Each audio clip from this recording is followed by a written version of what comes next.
Thank you. Kindly sit down.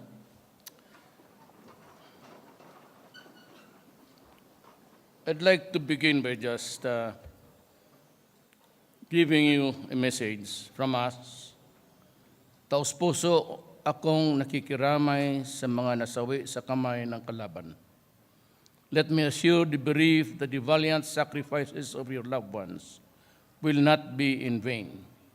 Your government will ensure that your needs will be taken care of. That is my commitment to you.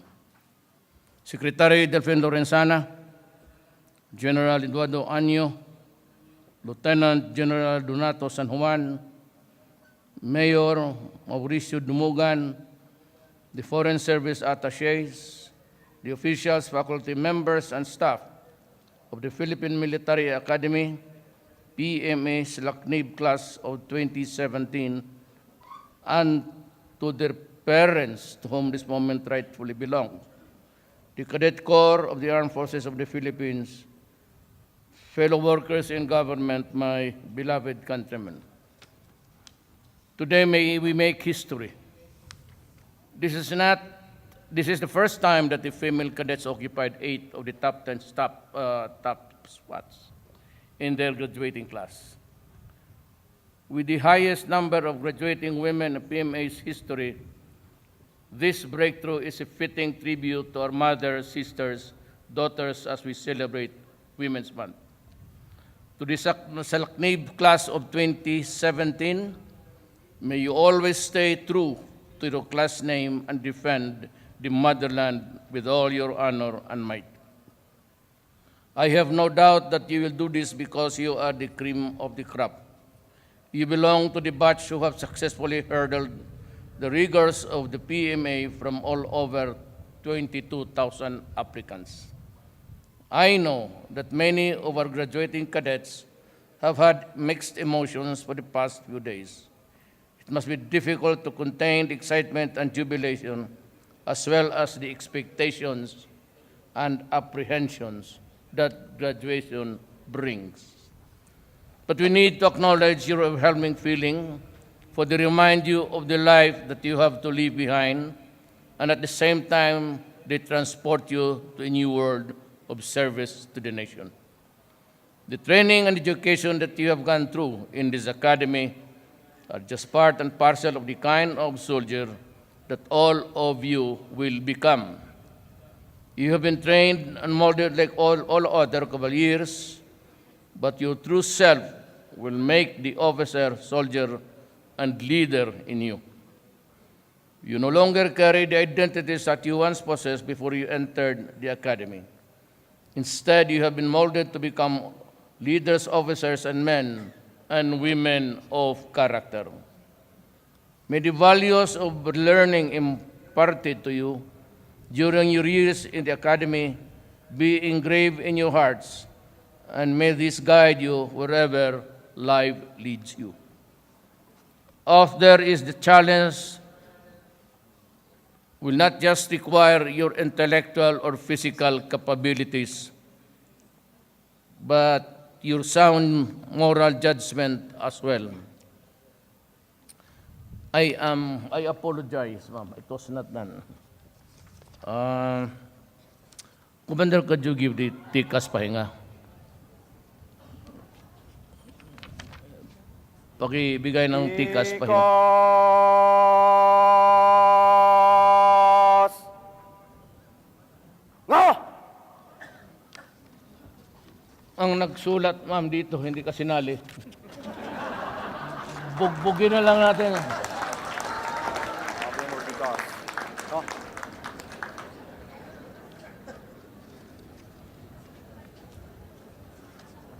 I'd like to apologize and acknowledge the presence of the beautiful lady, the Vice President of the Republic of the Philippines. Sorry, Mama. Nawala na ako tuloy, Ma'am.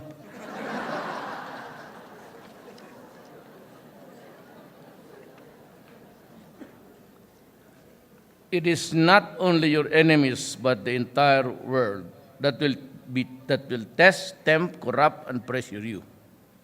But as long as your hearts and minds remain in the right place, whom you have pledged to serve, remember your roots and remember the people. Be vanguards of hopes, be catalysts of change. At this point, I'd like to personally thank all Filipino soldiers for your loyalty to the Philippine flag, to those who risk their life and limb to defend this country's sovereignty, as well as those who continue to offer their sweat and blood to fortify the pillars of a great nation that we are presently trying to build. Rest assured that the government will reciprocate your valor and unwavering courage by providing you with all the necessary support and incentives. This administration will give you and your families the services, benefits, and entitlements that you rightfully deserve. You will be provided with the proper equipment and weapons, particularly body armors, helmets, and rifles, as well as short firearms so that you can defend yourselves even when you are off duty. In the next 2 to 3 years, the AFP will have simulators, flight, radars, support patrol and assault vehicles, as well as new surveillance and fighter aircraft so that you can better patrol our borders and guide our seas. All of this we do so that our AFP will be more effective in pursuing its mandate, in assisting law enforcement agencies, in battling crime and illegal drugs, and in undertaking relief and rescue efforts during disasters and calamities. With our people's continued support, we will have an AFP that we can truly be proud of, an AFP that will be at par with the rest of the world. Therefore, to the Salaknib class of 2017 and to the men and women of the AFP, I say this to you. Proceed with your heads held high, knowing that the government and the Filipino people are with you in every step all the way. Powered by strong convictions and unshakable faith in the Filipino, let us overcome the challenges that lie ahead and usher in a great future for our nation. Long live the armed forces of the Philippines. Long live our strong, beloved republic. Thank you.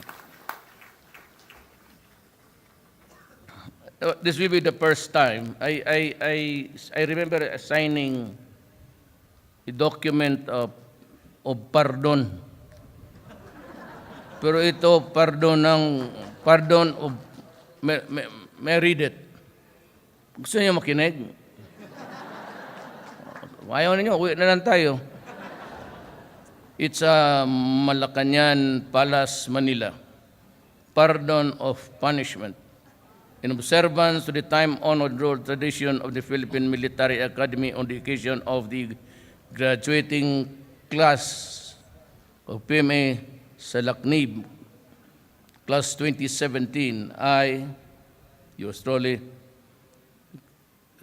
Commander-in-Chief of the Armed Forces of the Philippines, hereby pardon all your outstanding punishments to the Cadet Corps, Armed Forces of the Philippines, as recommended by the Superintendent PMA, effective today.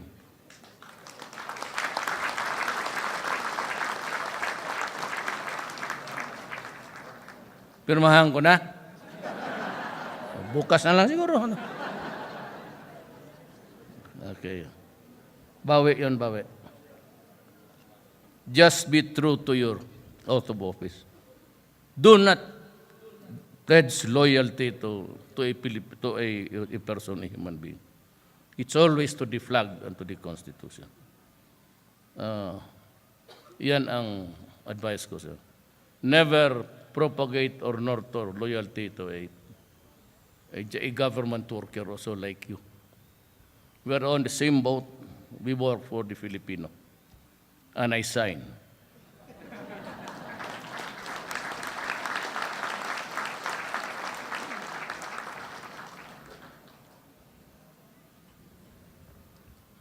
Sigurado yan, ha? Okay na? Yung may mga atraso. Maligaya kayo, no? Maligaya kayo, hindi? O, lagi. Daghang magsala. Go.